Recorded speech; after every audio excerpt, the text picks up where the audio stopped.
Ever frozen up when an airport staff asks, "May I see your boarding pass?" You're not alone. Today, we're breaking down how to navigate airport English without the panic. I remember the first time I landed in a new country. I had all my documents ready, but the moment someone asked, "Where are you flying today?" my mind went blank. Let's help you avoid that blank stare. I'm Jay, here with Sophia on the Mr. Simple English channel. In this episode, we'll cover airport phrases you'll actually use, from check-in to boarding and handling surprises. Stay with us as we walk through 4 key moments: checking in, going through security, asking for directions, and my favorite, ordering coffee before your flight. Ready to pack your language suitcase? Let's start at the check-in desk. This is usually the first conversation you'll have in English at the airport. The staff might ask, "May I see your passport?" Or, "Do you have any bags to check?" And honestly, just smiling and saying, "Yes, here you go," or "Only one bag," helps a lot. People appreciate clear, simple answers. You don't have to use fancy words, just be polite and direct. Exactly. If you're not sure what they said, try, "Could you repeat that, please?" That little phrase saved me a few times when I was worried I misheard something. That's so useful. I still use it when things get noisy. And if you ever need a window or aisle seat, just ask, "Is a window seat available?" It's simple, but makes a difference for your trip. After check-in comes security. This part can feel stressful, especially if you're worried about understanding instructions. You might hear, "Please place your bag on the belt," or "Take off your shoes." What helps me is just watching what others do, too. But if you're unsure, you can ask, "Should I take off my jacket?" It's normal to double-check, and staff are used to travelers from everywhere. And sometimes, they'll ask if you have any liquids. Just answer, "No liquids," or if you do, show them.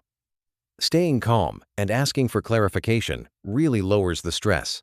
You know, I once forgot about a water bottle. I just smiled and said, "Sorry, I missed that." A little politeness goes a long way when you make a mistake. So you've made it through security. Now it's time to find your gate. Airports can be confusing. Don't be afraid to ask, "Excuse me, where is gate 32? Staff usually point or even walk with you if you look lost. If you want to check how long it takes, ask, "How far is gate 32 from here?" It shows you're trying, and people respond well to that.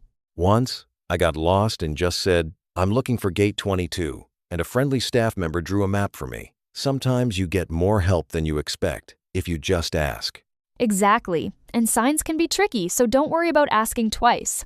Airports are full of travelers doing the same thing.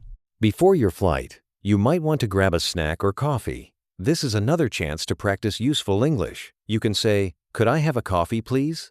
Or, "Do you have any sandwiches?" Ordering food is actually a great confidence booster.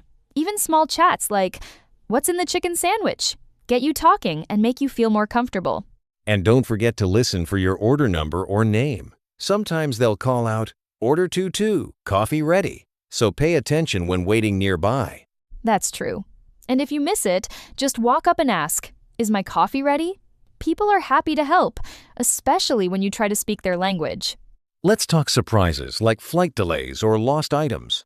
If you hear, "Your flight is delayed," just ask, "How long is the delay?" Or, "Will I miss my connection?" And if you can't find your bag, say, "I can't find my luggage," or "Who can help me?" Staff are trained to handle these situations, so don't be shy. For announcements, listen for your flight number. If you miss something, asking another passenger, "Did they call our flight?" works well too. I've actually made airport friends that way. Sometimes a little conversation can turn a stressful moment into something positive. Let's wrap up with what matters most. First, knowing a few simple phrases boosts your confidence at every airport step. Second, don't be afraid to ask for help or clarification. Most people want to assist. Third, a friendly attitude really smooths things out, even if you make mistakes. So, for your next trip, pick 2 phrases from today and practice them out loud. Try them at a cafe or even in a language app before you travel. Thanks for listening to the Mr. Simple English channel. Safe travels. And remember, a smile and simple English can take you a long way.